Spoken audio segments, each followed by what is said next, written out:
Hi friends, ಎಲ್ಲರಿಗೂ ಮತ್ತೊಮ್ಮೆ ನನ್ನ ಚಾನಲ್ಗೆ ಸ್ವಾಗತ. ಇವತ್ತಿನ ವಿಡಿಯೋದಲ್ಲಿ ಮಾವಿನಕಾಯಿ ದಿಢೀರ್ ಉಪ್ಪಿನಕಾಯಿ ಹೇಗೆ ಮಾಡೋದು ಅನ್ನೋದನ್ನು ತೋರಿಸ್ತಾ ಇದ್ದೀನಿ.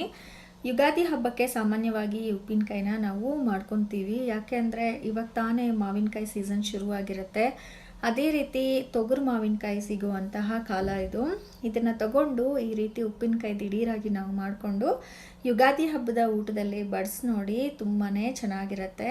ಊಟಕ್ಕೆ ಒಂದು ಒಳ್ಳೆ ಮೆರುಗು ಕೊಡುತ್ತೆ ಅಂತಲೇ ಹೇಳ್ಬೋದು. ಬನ್ನಿ ಹೇಗೆ ಮಾಡೋದು ಅನ್ನೋದನ್ನು ನೋಡೋಣ.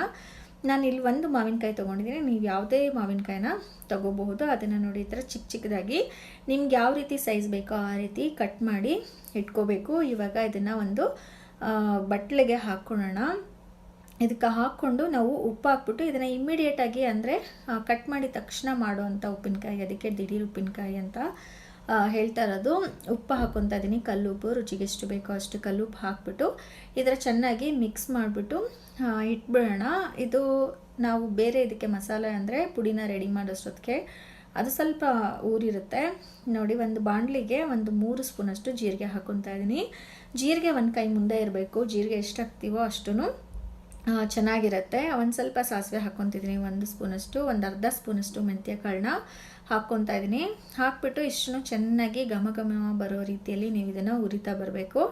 ಒಂದು 2ರಿಂದ 3 ನಿಮಿಷ ಈ ಥರ ಸ್ಲೋ ಫ್ಲೇಮಲ್ಲಿ ಇಟ್ಕೊಂಡು ಈ ಥರ ಉಟ್ಕೊಂಡ್ರೆ ನೋಡಿ ಈ ಥರ ಆಗುತ್ತೆ. ಇದನ್ನು ಆಫ್ ಮಾಡಿಬಿಟ್ಟು ಒಂದು ಅರ್ಧ ಸ್ಪೂನಷ್ಟು ಎಣ್ಣೆ ಹಾಕ್ಕೊಂಡು ಇದಕ್ಕೆ ನಾವು ಒಣಮೆಣ್ಸಿನ್ಕಾಯಿನ ಹಾಕ್ಕೊಳ್ಳೋಣ. ಖಾರಕ್ಕೆ ಅನುಸಾರವಾಗಿ ಒಣಮೆಣ್ಸಿನ್ಕಾಯಿನ ಹಾಕ್ಕೊಳ್ಳೋಣ. ಒಂದು 2 ಬ್ಯಾಡಿಗೆ ಮೆಣಸಿನ್ಕಾಯಿ ಹಾಕ್ಕೊತಾ ಇದ್ದೀನಿ.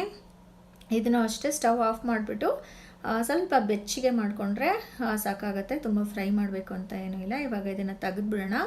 ಇವಾಗ ಇದನ್ನೆಲ್ಲನೂ ಸೇರಿಸ್ಬಿಟ್ಟು ಪುಡಿಯಾಗಿ ನಾವು ಮಾಡ್ಕೊಂಡು ಬರೋಣ. ಇದನ್ನು ಮಿಕ್ಸಿ ಜಾರಲ್ಲಿ ಹಾಕ್ಬಿಟ್ಟು ತುಂಬ ನೈಸಿಗೆ ಅಂತ ಏನಿಲ್ಲ, ನೋಡಿ ಈ ಥರ ತರಿಯಾಗಿ ಮೀಡಿಯಮ್ ಆಗಿ ಇದನ್ನು ಪೌಡ್ರ್ ಮಾಡಿ ಇಟ್ಕೊಂಡಿದ್ದೀನಿ.